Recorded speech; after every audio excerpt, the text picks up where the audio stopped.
Welcome to the cause, everyone, and welcome to the first video in our themed reading series. We are going to be covering a topic that I think is extremely important in our day and age. You see, we have misplaced something of value that I think was kind of like the glue that held our society together: a classical education. The hard part is convincing people that the puzzle pieces are worth putting back together. Who needs a classical education in a world of social media marketing and AI? This video is going to be broken up into 4 sections. The first is going to be to define what exactly is a classical education. Second, I want to refute the arguments against a classical education. We will then discuss the benefits of a classical education and how it is still useful. And lastly, we will discuss how a democracy or a republic thrives under a classically educated populace. The book we're going to be focusing on in this video is A Defense of Classical Education by Richard Livingstone. And with that being said, let's go ahead and begin.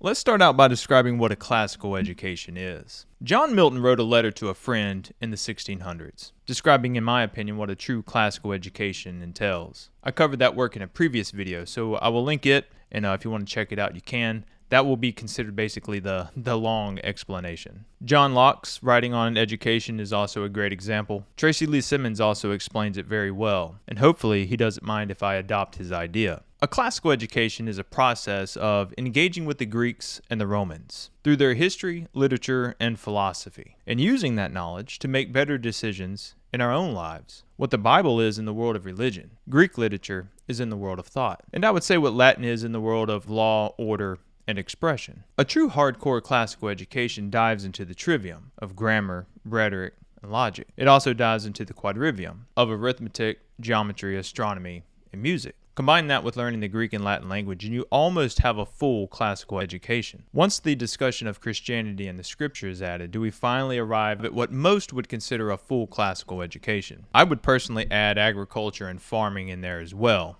but that's just my personal opinion. Although I am studying Latin and Greek, I by no means have a full classical education. But I have read enough of the works of those who do to realize that I am missing something. In this book, Defense of Classical Education, Livingstone is adamant about learning both Greek and Latin because of the benefits of thinking clearly and expressing ideas, which we will go into more detail in a bit. Now, classical education can be adapted to a more modern take. In this day and age, I do not expect many people to have the discipline or willingness to take on a full classical education, unless they've been brought up that way from a very young age. By reading through a series like the Harvard Classics or the great books of the Western world, you're getting what is kind of called a classical light education. You read Herodotus in translation, you read Virgil in translation, and you study the stories and you understand the history. This is achievable by many people, and in my opinion, will provide a better education than the system we currently have, at least in terms of where I live. And now, honestly, I used to hear this stuff, and I would think to myself, how can Greek or Latin help me get a job? How can it help me today with my modern problems? These ancient dead languages and cultures have no clue what I face today. But I must say, I was wrong. Which brings us to our second point in our discussion. What are the arguments against a classical education? One argument is that by supporting classical education, you despise the new modern world and you are against change. I simply disagree with this because a classical education is all about growth and changing for the better. The direction of change is what I think should be important. In our modern culture, we forget that sometimes change can turn from progress to regress. The quality of our arguments matter, and sometimes we let reasonless people reason us into unreasonable situations. Classical education was adopted to help deal with these changing times, and change they do, as we will see. Traditionalists have a way of looking at the past with rose-colored glasses and only seeing the good. Modernists look at the past and they only see the bad. I would say classical educationalists strive to see it all, improve upon the good, and try not to make the same mistakes again. Another argument is, look at all the evil stuff that classical education and Western culture have created. Auschwitz, nuclear weapons, communism. Comments like this are why education is important. A little reading about the educational reforms Hitler adopted under his party will explain how the educational department started to move away from a classical education to politically driven movements to support social ideology, nationalism, and other political movements. A classical education is not the end-all be-all answer to our problems. Many of our founding fathers were classically educated and many of them had slaves. The fact that you have a classical education does not make you perfect. It does open your eyes to what is moral and just, and it provides a rally point for dialogue. At the very least, a classical education is just a strong foundation to start building from. And then comes the question of time and the amount of time one would have to commit to learn the Greek and Latin language. Who really has the time to learn these languages in our fast-paced world of technology and environmental issues? I would say the screen time reminder on your phone will probably help you answer that question. I do not think this type of education is for everyone. Like new entrepreneurs who think everyone should create their own business and demonize people for having a job. Well, not everyone wants the stress of being an entrepreneur. Not everyone values the same things. Classical education seems to fall into this trap sometimes as well. We have to be okay with the fact that some people just want to become a welder and join pieces of metal together. Some people want to do accounting and crunch numbers. But for those who want to study the classics, I think the benefits far outweigh the time commitment required. How many people do you know struggle with the two words, know thyself? Knowing thyself is an important part of having a healthy mindset, especially in a world where we are taught to value income and materials over knowledge of who we are. Which brings us to the third topic, the benefits of a classical education. When you start really unpacking what a classical education entails, you realize that it creates a man or a woman that is educated in a way that can discern correctly. I will let Livingstone explain. An educated man is one who knows when a thing is proved and when it is not. But to not know when a thing is proved, that is a real disaster.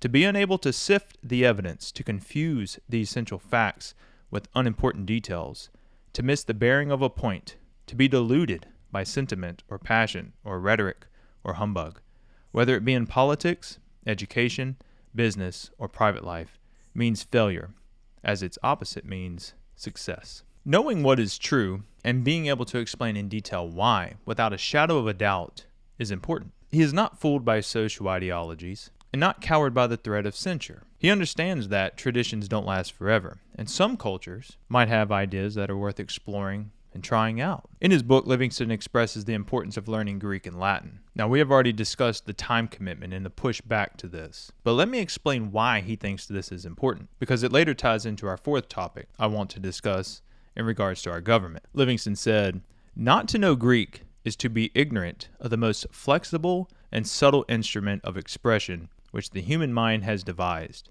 and not to know Latin is to have missed an admirable training in precise and logical thought."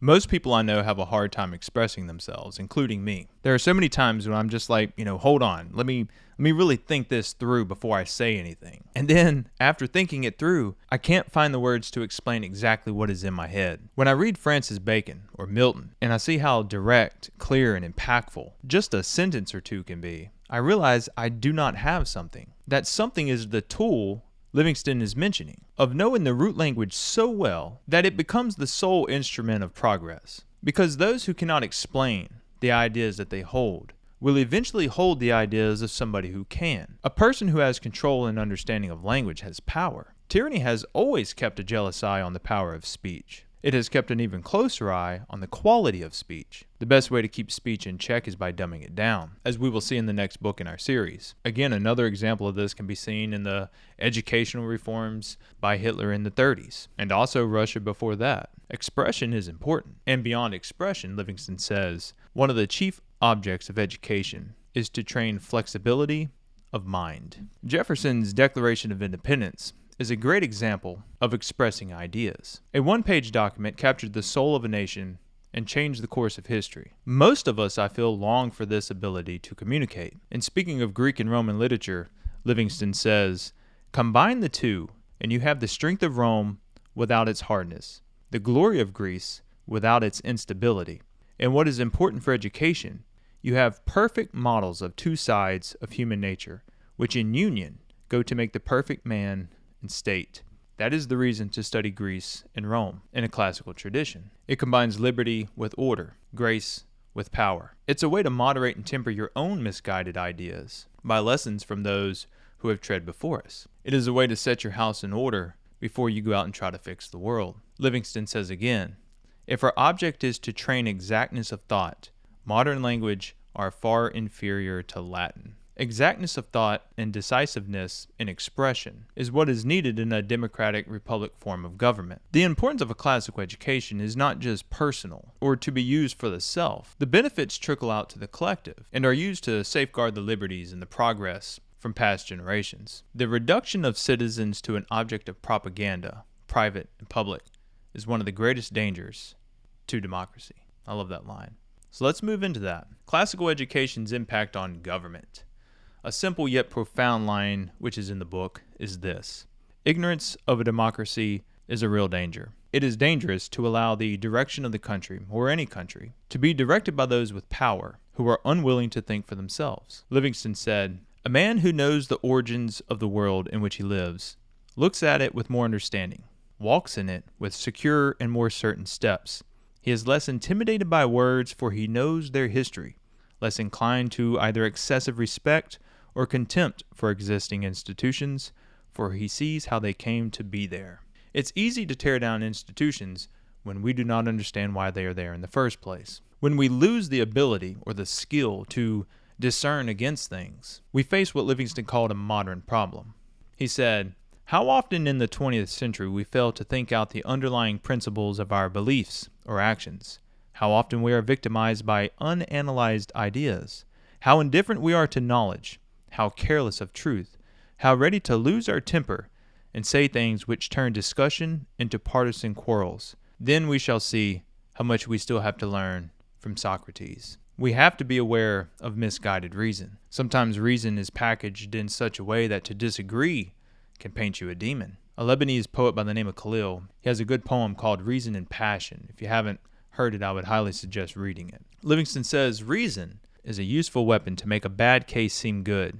On the other, an outraged morality, conscious of its intellectual weakness and unable to defend itself. Does culture matter in a democracy? If the populace becomes so diverse in ideas, ideals, and thought, how can they agree upon anything? I think our country is currently in the process of answering this question. A classical education appears to provide the framework for the type of education needed in a democracy. A culture that looks past skin color and social divides. The people can be diverse, but the culture has to be in harmony. The process of reason, thought, and expression have to stay intact. The further I studied this subject, the more I realized as the keystone is at the apex of the bridge that holds the weight, classical education is the glue that holds a republic together. And now I agree there are many important things to focus on in this world, but a long walk with Gibbons through Rome will make you realize all this material stuff you care about and take for granted is just a few bad decisions away from disappearing. What we choose to study and what we choose to read will affect the future we live in. It may not be the only option, but from what I can tell, a classical education is the best form of education for creating a society of self-government, autonomy,